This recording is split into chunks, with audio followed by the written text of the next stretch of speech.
புழல் சிறையிலிருந்து தற்போது செந்தில் பாலாஜி உயர்நீதிமன்றத்திற்கு அழைத்து வரப்பட்டிருக்கும் நிலை காட்சிகளை நாம் பார்த்துக் கொண்டிருக்கின்றோம். சட்டவிரோத பண பரிமாற்ற வழக்கில் கடந்த ஆண்டு ஜூன் 14ஆம் தேதி கைது செய்யப்பட்ட செந்தில் பாலாஜி புழல் சிறையில் அடைக்கப்பட்டுள்ளார். இந்நிலையில் அமலாக்கத்துறையிலிருந்து கொடுக்கப்படக்கூடிய சில முக்கிய ஆவணங்களை பெறுவதற்காக அவர் நேரில் ஆஜராக வேண்டும் என்று கடந்த 17ஆம் தேதி சென்னை மாவட்ட முதன்மை அமர்வு நீதிமன்றம் உத்தரவிட்டிருந்தது. அதன் அடிப்படையில் தற்போது புழல் சிறையிலிருந்து புறப்பட்ட செந்தில் பாலாஜி தற்பொழுது சென்னை உயர்நீதிமன்றத்துக்கு அழைத்து வரப்பட்டுள்ளார். அந்த நிலை காட்சியை நாம் பார்த்துக் கொண்டிருக்கின்றோம். மேலும் கூடுதல் விவரம் செய்த மணிகண்டன் வழங்க கேட்கலாம். மணிகண்டன், தற்போது உயர்நீதிமன்றத்தில் ஆஜர்படுத்துவதற்காக செந்தில் பாலாஜி அழைத்து வரப்பட்டுள்ளார். கூடுதல் விவரங்கள்.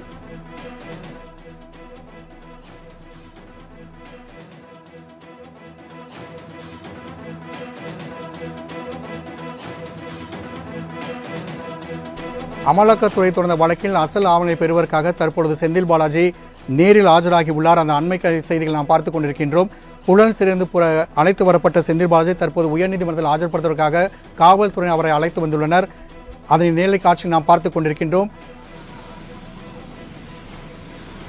சட்டவிரோத பண பரிமாற்ற வழக்கில் கடந்த ஜூன் மாதம் 14ஆம் தேதி கைது செய்யப்பட்ட செந்தில் பாலாஜி தற்போது புழல் சிறை அடைக்கப்பட்டுள்ளார். இந்நிலையில் அமலாக்கத்துறையின் சில முக்கிய அசல் ஆவணங்களை பெறுவதற்காக அவர் நேரில் ஆஜராக வேண்டும் என்று கடந்த 17ஆம் தேதி உத்தரவிடப்பட்டது. அதன் அடிப்படையில் புழல் சிறையிலிருந்து காவல்துறை அவரை சென்னை உயர்நீதிமன்றத்துக்கு அழைத்து வந்துள்ளனர். தற்போது சென்னை உயர்நீதிமன்றத்தில் ஆஜர்படுத்துவதற்காக செந்தில் பாலாஜி வந்துள்ளார். தற்போது நாம் அதனை அண்மை செய்தியாக பார்த்துக் கொண்டிருக்கின்றோம். சென்னை உயர்நீதிமன்றத்தில் செந்தில் பாலாஜி ஆஜர்படுத்தப்பட்டுள்ளார். கூடுதல் விவரம் செய்த மணிகண்டன் வழங்க கேட்கலாம். மணிகண்டன், கூடுதல் விவரங்கள். வணக்கம் ராம்குமார். சட்டவிரோத பண பரிமாற்ற தடை சட்ட வழக்குல வங்கி தரப்பில் சமர்ப்பிக்கப்பட்ட அசல் ஆவணங்களை பெறுவதற்காக முன்னாள் அமைச்சர் செந்தில் பாலாஜி ஏப்ரல் 22ஆம் தேதி நேரில் ஆஜர்படுத்தும்படி சென்னை முதன்மை அமர்வு நீதிமன்றம் உத்தரவிட்டிருந்தது.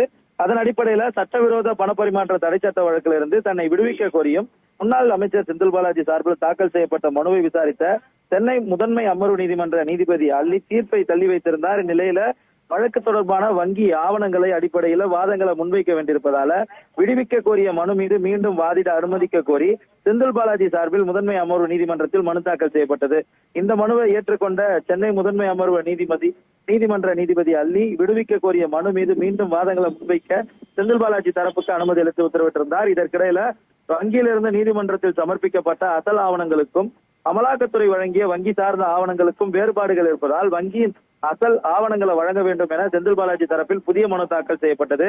இந்த மனுவை விசாரித்த நீதிபதி நீதிமன்றத்தில் தாக்கல் செய்துள்ள ஆவணங்கள் அனைத்தையும் செந்தில் பாலாஜிக்கு வழங்க தயாராக இருப்பதாகவும் இதனை பெற்றுக்கொள்ள இன்று ஆஜர்படுத்த வேண்டும் 3 மணிக்கு என்று சிறைத்துறைக்கு உத்தரவிட்டிருந்தார். அதன் அடிப்படையில சரியாக 2 மணி அளவுல புழல் சிறையிலிருந்து காவல்துறை பாதுகாப்புடன் 2 வாகனங்கள்ல செந்தில் பாலாஜி நேரடியாக சென்னை உயர்நீதிமன்ற முதன்மை அமர்வு நீதிமன்றத்துக்கு அழைத்து வரப்பட்டிருந்தார். இதுவரையில 33வது முறையாக அவருக்கான ஜாமீன் மனு தள்ளுபடி செய்யப்பட்டிருக்கக்கூடிய நிலையில அந்த நாளான இன்று முடிவடைந்திருக்கக்கூடிய சூழ்நிலையில நேரில் அவர் ஆஜராகும்படி அறிவிப்பு வெளியிடப்பட்டிருந்தது. அதன் அடிப்படையில தற்போது நேரடியாக அவர் முதன்மை அமர்வு நீதிமன்றத்தின் முன்பு ஆஜர்படுத்தப்பட்டிருக்கிறார்.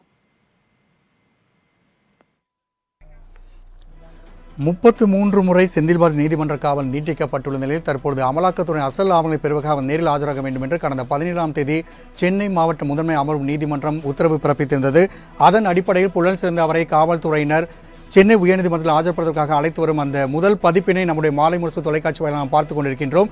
தற்போது உயர்நீதிமன்றத்தில் செந்தில் பாலாஜி ஆஜர்படுத்தப்பட்டுள்ளார். மேலும் இது குறித்த தகவலை நமது செய்த மணிகண்டன் வழங்க கேட்டோம். சட்டவிரோத பண பரிமாற்ற வழக்கில் கைது செய்யப்பட்ட செந்தில் பாலாஜி அமலாக்கத்துறையின் அசல் ஆவணங்களை பெறுவதற்காக நேரில் ஆஜராக வேண்டும் என்று சென்னை மாவட்ட முதன்மை அமர்வு நீதிமன்றம் அவருக்கு உத்தரவிட்டிருந்தது. அதன் அடிப்படையில் தற்போது காவல்துறை அவரை சென்னை உயர்நீதிமன்றத்தில் ஆஜர்படுத்தியுள்ளனர். அந்த முதல் பதிப்பை நாம் மாலை முரசு தொலைக்காட்சி வாயிலாக பார்த்துக் கொண்டிருக்கின்றோம்.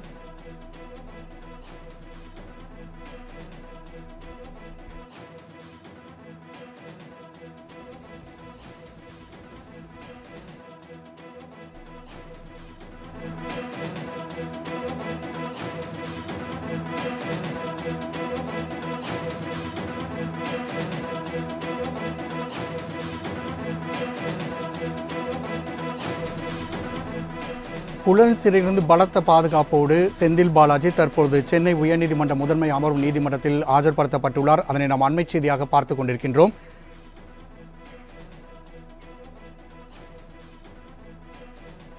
சட்டவிரோத பண பரிமாற்ற தடை சட்ட வழக்கில் கடந்த ஆண்டு ஜூன் 14ஆம் தேதி கைது செய்யப்பட்ட செந்தில் பாலாஜி தற்போது புழல் சிறையில் அடைக்கப்பட்டுள்ளார்.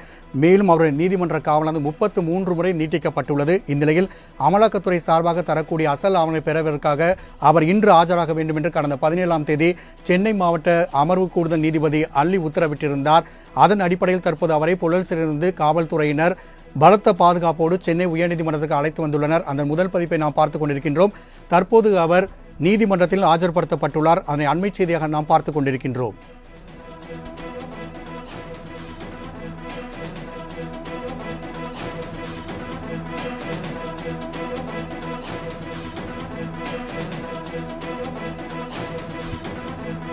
போலீசாரின் பலத்த பாதுகாப்புடன் செந்தில் பாலாஜி சென்னை முதன்மை அமர்வு நீதிமன்றத்தில் தற்போது ஆஜர்படுத்தப்பட்டுள்ளார். அதனை நாம் அண்மை செய்தியாக பார்த்துக் கொண்டிருக்கின்றோம். அமலாக்கத்துறையின் அசல் ஆவணங்களை பெறுவதற்காக இன்று ஆஜராக வேண்டும் என்று அவருக்கு உத்தரவிடப்பட்டிருந்தது. அதன் அடிப்படையில் தற்பொழுது நேரில் அவரை காவல்துறையினர் பலத்த பாதுகாப்போடு உயர்நீதிமன்றத்துக்கு அழைத்து வந்துள்ளனர். அமலாக்கத்துறை தொடர்ந்த வழக்கில் அசல் ஆவணங்களை பெறுவதற்காக அவர் நீதிமன்றத்தில் ஆஜர்படுத்தப்பட்டுள்ளார். அதனை நாம் அண்மை செய்தியாக பார்த்துக் கொண்டிருக்கின்றோம். மேலும் கூடுதல் விவரம் செய்த மணிகண்டன் வழங்க கேட்கலாம். மணிகண்டன், இது குறித்தான கூடுதல் விவரங்கள். வணக்கம். சட்டவிரோத பணப்பரிமாற்ற தடை சட்ட வழக்குல வங்கி தரப்புல சமர்ப்பிக்கப்பட்டிருக்கக்கூடிய அசல் ஆவணங்களை பெற்றுக் கொள்வதற்காக முன்னாள் அமைச்சர் செந்தில் பாலாஜி சென்னை முதன்மை அமர்வு நீதிமன்றத்தில் நேரில் ஆஜராகிய நீதிமன்றத்திற்கு வந்திருக்கிறார்.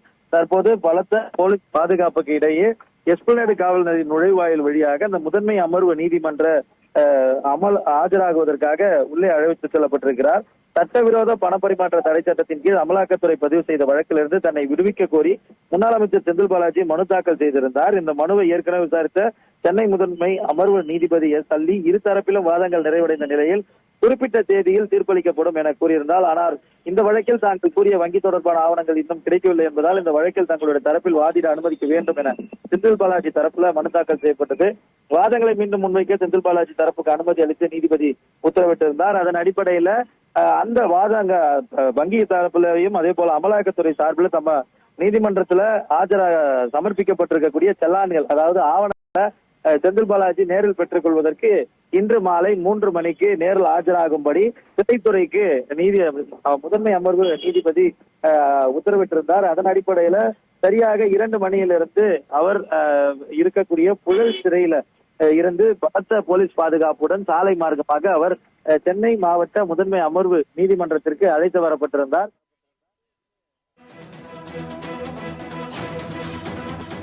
அண்மை செய்தி. முன்னாள் அமைச்சர் செந்தில் பாலாஜியின் நீதிமன்ற காவல் ஏப்ரல் 25ஆம் தேதி வரை நீட்டிக்கப்பட்டுள்ளது. அதனை அண்மை செய்தியாக பார்த்து கொண்டிருக்கிறோம்.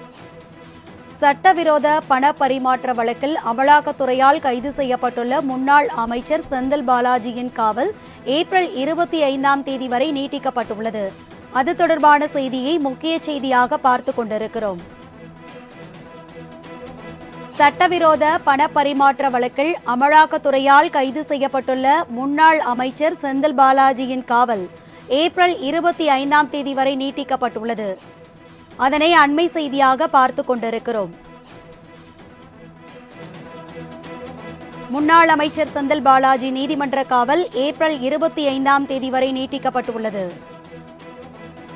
சட்டவிரோத பண பரிமாற்ற வழக்கில் அமலாக்கத்துறையால் கைது செய்யப்பட்டுள்ள முன்னாள் அமைச்சர் செந்தில் பாலாஜியின் காவல் ஏப்ரல் 25ஆம் தேதி வரை நீட்டிக்கப்பட்டுள்ளது. அதனை முக்கிய செய்தியாக பார்த்து கொண்டிருக்கிறோம்.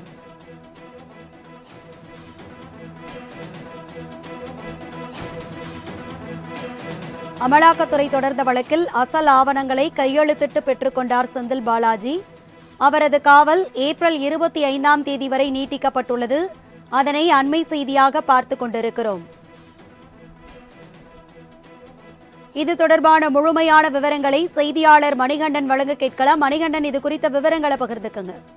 வணக்கம் அரசி. சட்டவிரோத பணப்பரிமாற்ற தடை சட்டத்தின் மூலமாக கைது செய்யப்பட்டு தற்போது புழல் சிறையில் இருக்கக்கூடிய முன்னாள் அமைச்சர் செந்தில் பாலாஜி இந்த வழக்கு சம்பந்தமான அமலாக்கத்துறை தாக்கல் செய்திருக்கக்கூடிய ஆவணங்களை நேரில் வந்து பெற்றுக் கொள்வதற்காக இன்று சென்னை மாவட்ட முதன்மை அமர்வு நீதிமன்றத்துல ஆஜர்படுத்தப்பட்டிருக்கிறார். நேரில் ஆஜர்படுத்தப்பட்டிருக்கக்கூடிய செந்தில் பாலாஜியிடம் அந்த ஆவணங்கள் நேரடியாக அளிக்கப்பட்டிருக்கிறது. இதனைத் தொடர்ந்து ஏற்கனவே 33 முறை காவல் நீட்டிப்பு என்பது செய்யப்பட்டிருக்கிறது. தற்போது 34வது முறையாக காவல் நீட்டிப்பு செய்யப்பட்டு வரக்கூடிய 25ஆம் தேதி வரை அவர் புழல் சிறையில காவல்ல இருப்பார் என உத்தரவிட்டிருக்கிறார். அது மட்டுமல்லாமல் 25ஆம் தேதி காவல் நீட்டிப்பு முடியும் நாள்ல காணொலியின் வாயிலாக மீண்டும் அவர் ஆஜர்படுத்தும்படி சிறைத்துறைக்கு முதன்மை அமர்வு நீதிமன்ற நீதிபதி அல்லி உத்தரவிட்டிருக்கிறார். தொடர்ந்து இன்று மதியம் 2 மணி அளவுல புழல் சிறையிலிருந்து பலத்த போலீஸ் பாதுகாப்போடு சாலை மார்க்கமாக சென்னை மாவட்ட முதன்மை நீதிமன்றத்திற்கு அவர் அழைத்து வரப்பட்டிருந்தார். தற்போது அந்த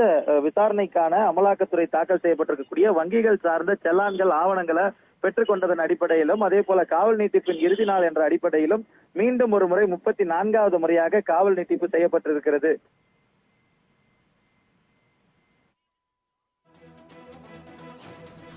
விவரங்களுக்கு நன்றி மணிகண்டன்.